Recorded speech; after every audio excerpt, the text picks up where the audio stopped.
konyaa baatee keessatti marsaa lammaffaadhaa fi eebba waraana kaadhimamaa har'a miseensummaa itti dabalamaa jiranidha. Baga ittiin nu ga'e, baga waliin nu ga'e, baga gammadan, baga gammadan.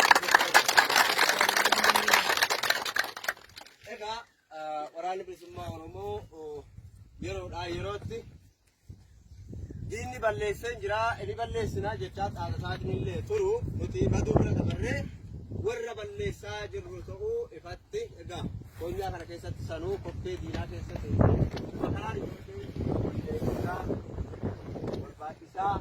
ol barsiisaa walirraa barachaati as gahanii warreen jaallan kana gochuudhaaf aarsaa of kafalanii laafanne hifanne beelofne dheebanne osoo hin jenne jaallan waan kana milkeessuudhaaf wareegama qaqqaalii itti kafalan galanni isaanii bilisummaa haa ta'uun jedha. Akkasumas kabajamaa uummata waayyuu addatti nu hammatee of keessatti nu qabatee qabsoo keenya isintu galiin nuuf ga'a jedheeti abdii nurra kaayachuudhaan inni cinaa dhaabbatee hanga guyyaa kanallee maadheeleen badhaasa qabattee dhuftee hin jirtii jechuudha. Nyaata nu nyaachisuu fi odeeffannoodhaan nu cinaa dhaabbachuu bira darbee galaa waraana bilisummaa Oromoo addatti badhaasallee nuuf qopheessuudhaan warreen nu cinaa jiran maqaa isaanii nageenya isaaniitiif jecha maqaa isaanii kaasuu hin barbaanne galanni isaanii bilisummaa haa ta'uun jira. Egaa diinni yeroo ammaa kanatti hedduu to'ataa jira. Hedduullee waan godhu wallaalee lolaan mala dhabee jennaani ololatti garagalee jira jechuudha. Dirree lolaa gara dirree ololaatti jijjiirratee sagantaa isa saniini itti deemuu barbaada. Qabatamatti nuti uummatni nuti isaaf qabsaa'aa jiru isa waliin jirruudha, isa keessa jirruudha. Garuu qabatamatti uummata lafarra jiru deebi'ee nyaachuu bira darbee diinni saamuu bira darbee hidhuun, reebuun, ajjeesuun, hifachiisuun dadhabee jilbeeffachiisuun dadhabee jennaani amma gara warra uummata qilleensarra jiruutti deebi'ee jira jechuudha.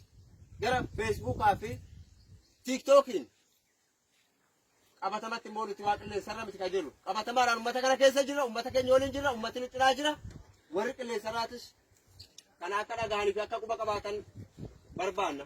Akkanarraa waraanni bilisummaa Oromoo uummata isaatii waliin akkamitti wal simatee akkamitti uummatichi waraana isaa jiraachifachuu jira.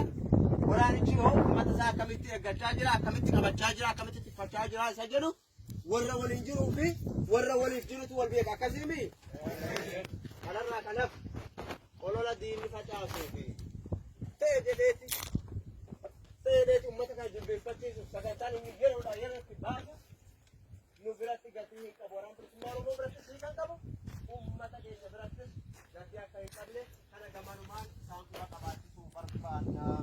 Kun isa kana amma sila deebiidhaan baga itti siqee baga waliin nu ga'e guyyaa dachaa eebila guyyaa gootota Oromootii fi guyyaa eebbifamaa waraanni bilisummaa Oromoo kaadhimamaa irraa gara miseensummaatti dhahaa jiruun baga itti siqee baga waliin nu ga'e kaadhimamaan baga gammaddani baga gara miseensummaatti nagaan dhuftani uummanni keenya ammoo baga gammaddan baga illee keessan gabbatee ijaan arguu kanaan isin gahee irra deebi'aa isin jechuun barbaada. Egaa hin dheeressu kanatti asee sagantaalee wal duraa duubaan qabnutti mormaan jira argamtiyyaan kanuman jedha ulfaadhaa galatoomaa.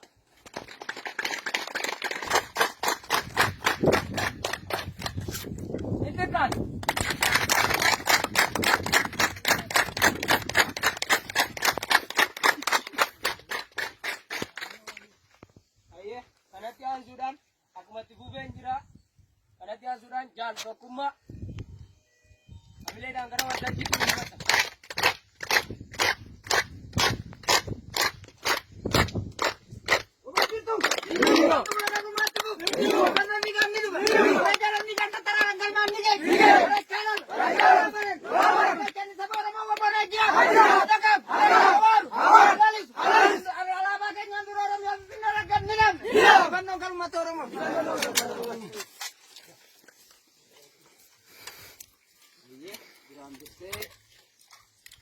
nama